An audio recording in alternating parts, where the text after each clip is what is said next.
अस्सलाम वालेकुम जी। तो नाज़रीन, आयरा को जिस तरह पता चलता है कि कामयार हॉस्पिटल में एडमिट है और ज़िंदगी की और मौत की जंग लड़ रहा है, तो आयरा से नहीं रहा जाता। वो जल्दी से हॉस्पिटल पहुंच जाती है और जब देखती है कि कामयार हॉस्पिटल के बेड पे पड़ा हुआ है तो उससे कंट्रोल नहीं होता। वो वहीं पे रोना स्टार्ट हो जाती है और कामयार की तरफ देखती रहती है। कामयार उसकी तरफ देखता रहता है लेकिन उससे कुछ कहता कुछ नहीं। वो कामयार से माफ़ी मांगती है और उसे कहती है कि प्लीज़ कामयार, तू मुझे माफ़ कर दो, मैंने आज तक जो कुछ भी तुम्हारे साथ किया। कामयार उसकी किसी भी बात का जवाब नहीं देता, हाँ अलबत्ता उसकी तरफ देखता रहता है।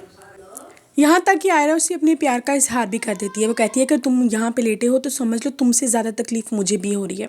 कामयार अपनी नज़रें नीची कर लेता है। कामयार उसकी किसी भी बात का जवाब नहीं देता।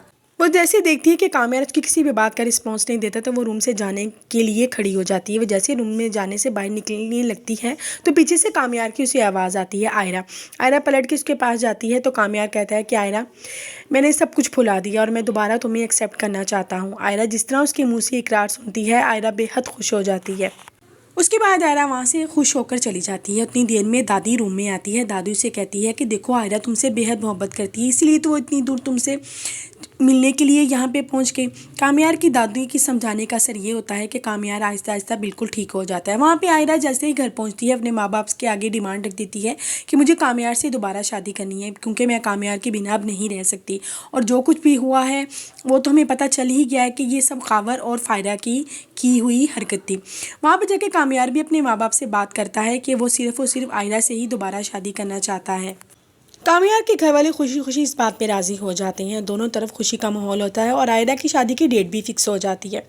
दूसरे दिन आयरा अपनी जॉब पे जा रही होती है कि हॉस्पिटल में उसे एक अजनबी शख्स नज़र आता है। वो आयरा के मुंह के ऊपर रुमाल रख देता है और आयरा को किडनैप कर लेता है। दूसरी तरफ कामयार आयरा को जब कॉल करता है तो उसकी आयरा से बात नहीं हो पाती और ना ही उसकी कॉल पर नंबर लग रहा होता है।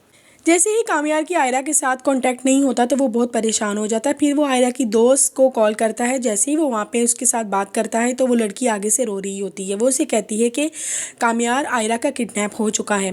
कामयार जिस तरह ये बात सुनता है, कामयार बेहद परेशान हो जाता है। वो फौरी तौर पर पुलिस से कॉन्टैक्ट करता है और जाके पुलिस में बयान देता है कि जितनी जल्दी हो सके इस लड़की को जल्द से जल्द बाजियाब करवाया जा सके।